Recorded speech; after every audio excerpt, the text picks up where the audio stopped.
Okay, so touching on the busy season and slow season in real estate photography, because something interesting is happening right now that I didn't expect. Usually, busy season for me and places that don't snow, it's like February, March, April, May, June, July, August, and then it starts tapering off in September, October, almost non-existent in November and December and January, and then it starts ticking back up February. September was kind of slow, so I was like, okay, great, we can just kind of cruise and relax and start taking a break from shoots. And then this month has been crazy. So I inadvertently landed another partnership with a top brokerage, and they've sent me on a couple shoots so far, and they're all $1,600, $2,000 packages, which is great. But it's getting to a point where I'm starting to be fearful of the busy season, because I'm feeling like, man, if this is the volume that I'm doing right now while it's technically slow, I'm going to have a problem in March, April, May, June, July. So I'll have to hire photographers again to help me out. Remember, maybe I could do the video stuff and be like the videographer person, have someone go in and do the photos, Matterport, drone photos, all that stuff. And then I just, come in after them and get the video done. But it's kind of interesting because usually around election season, election years, things get slower because people hold off on doing really big transactions before they see who wins, because they think that's going to impact things when it probably won't that much. The whole thing for the last 5 years of real estate photography for me has been work during busy season, and then you kind of supplement with other types of projects or photography or videography projects during that time to try and make ends meet, or you just live off of the giant lumps of money that you made in the first 6 months of busy season, and then you kind of don't do anything for the winter, which is really, really nice because it follows the trends of real estate. You can hustle and grind it out and then be able to relax for a while. But that's not the case this year, because I was thinking of putting together a winter, and I still might. I think I am going to do this because maybe not every single market is facing the same positivities as mine is. I was gonna put out a winter kickstart, a winter kickstart challenge or winter kickstart guide or whatever you want to call it, for getting started, either building your real estate photography business in the wintertime or starting your real estate photography business in the wintertime, because it's a really interesting thing. So when it's slow, you have to, things are still going on, you know what I mean? Networking events are still going on. Realtors are still doing work. You might get a shoot every now and then, but it's not going to be as busy. But all the work that you do in the wintertime really, really, really sets you up for getting busy during the busy season. If you're not doing any marketing and networking and just interfacing and practicing and social media content creation during the wintertime, and then you just expect things to get busy during the summer, it might pick up a tad, but it's not going to get as busy as you think it's going to be. So you actually have to go out there, put the legwork in. Maybe you're not going on shoots, but you're going to open houses when they exist. You're going to brokerages every time you can. You're looking at what networking events are going on, so you can put yourself in front of realtors and brokers and people that will help you grow your business. Because you can get, over the winter time, let's say 50 or 60 people, 50 or 60 potential clients, realtors, that tell you hey, yeah, totally, as soon as I get another listing, I'll send it to you, man.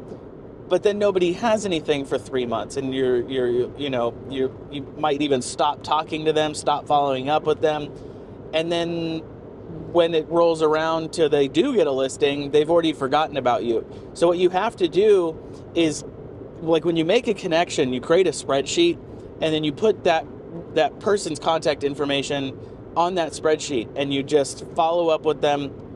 You stay relevant on their minds, so that when they do have a listing, they reach out to you.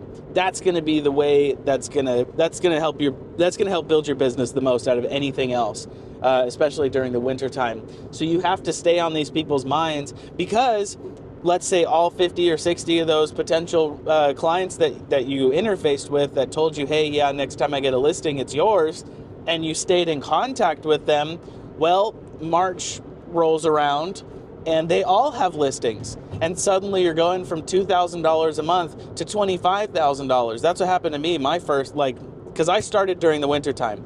And then I think it was like 5 years ago this September. So last month, it marks the 5 years of getting into this. And I kind of ran into the same thing where I spent a lot of time building my website. I spent a lot of time reaching out to people. I didn't do maybe as much as I should have when I just started. So, I did a good chunk though, but I could have done more. But then March rolled around, or I think June. I think June was the first time I ever did $20,000, and it was $24,000, which is kind of cool. So these things can kind of happen out of nowhere. So you can make a lot of money during the busy season and then live off of it, as long as you're smart with your money and you're not constantly buying cameras like good old Jordy Poo here. It's good. You gotta get a handle on that if you're like constantly doing gear acquisition syndrome. Just maybe don't buy a bunch of stuff. I have an A7S III. It's funny. So I had an A7S III and a Sigma 14 to 24 millimeter f2.8 3 years ago now, and I was trying to rack my brain over what camera to get as the main real estate videography / photography camera.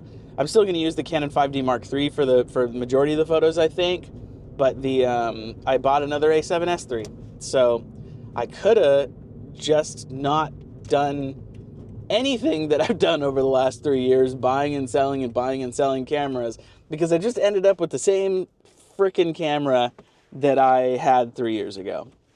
But I sold that for other reasons. So, yeah, it's interesting. Real estate photography is interesting. Owning a business is interesting. There's a lot of nuance that plays into all these different things. So just be careful out there. Make use of your winter time. Don't just take it as relaxy time. Like if you have a ton of clients, sure, take it as relaxy time. But if you're just getting started, or you haven't quite pushed out of the $2,000 a month or so, start really going ham on the networking and meeting new realtors and getting out there. Nobody's going to build your business for you. You have to do it. It's like when you turn 19, 20 years old, or maybe even younger, 17, and your parents no longer create your dentist appointments. They no longer get your doctor's appointments scheduled. It's kind of the same thing. Nobody's going to build your business for you, so you got to get it done. But that's all I really wanted to chat about in today's episode. So I'll see you in the next one. I'm headed to a property because I was headed to my office, and my client texted me. She's like, hey, I don't see any pictures of the half bathroom. I was like, what half bathroom? Where was it? And she goes, behind a door. It's like, yeah, no shit. It was behind a door. Where? I guess she missed it the first time she went there. That house had such a weird layout. So I'm running back right there right now to grab a couple photos of that half bath. And then going to my office, maybe making some more videos, finishing up some stuff for the course that I have coming out. And I'll keep you in the loop. Property Videographer 101 is still 50% off until I get all the talking head stuff done. So if you want to learn how to create really cool property videos using just your phone and then just cameras, like all the gear that you might have, pick that up. It's 50% off right now. See you in the next one. Goodbye.